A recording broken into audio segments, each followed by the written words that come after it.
شاہینوں کے شہر سرگودا کی مٹی علم و ادب کے حوالے سے انتہائی زرخیز اور اہمیت کی حامل ہے۔ یہاں سے بین الاقوامی سطح پر شہرت پانے والی نامور شخصیات نے جنم لیا۔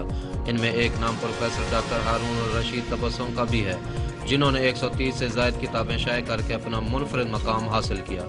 بک لورز ایسوسی ایشن کی جانب سے غالب لائبریری میونسپل کارپوریشن میں پروفیسر ڈاکٹر ہارون رشید التبسم کے اعزاز میں نمائش کا اہتمام کیا گیا، جس میں ان کی 130 کتابوں کی نمائش کی گئی۔ نمائش کی افتتاحی تقریب میں میئر سرگودا ملک اسلم نوید ممتاز شاعر ممتاز عارف مہمان خصوصی تھے۔ اس موقع پر طلباء و طالبات کی کثیر تعداد نے شرکت کی۔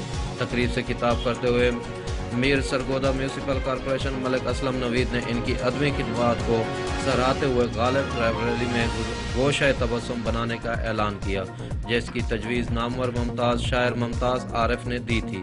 مقررین نے پروفیسر ڈاکٹر ہارون الرشید تبسم کی ابتدائی خدمات کو سراہا۔ ان کا کہنا تھا کہ پروفیسر ڈاکٹر ہارون الرشید تبسم اپنی لازوال ادبی خدمات کی وجہ سے دنیا و ادب کے افق پر ایک تابندہ درخشاں ستارے کی مانند موجود ہیں۔ ان کی بیشتر کتب میں جذبہ حب الوطنی کو پروان چڑھایا گیا۔ انہوں نے اپنی تمام زندگی ادب کے لیے وقف کر رکھی ہے۔ یہ ان کا جذبہ حب الوطنی ہے کہ انہوں نے مختلف موضوعات پر 100 سے زائد کتب شائع کروا کے شاہینوں کے شہر کو الگ شناخت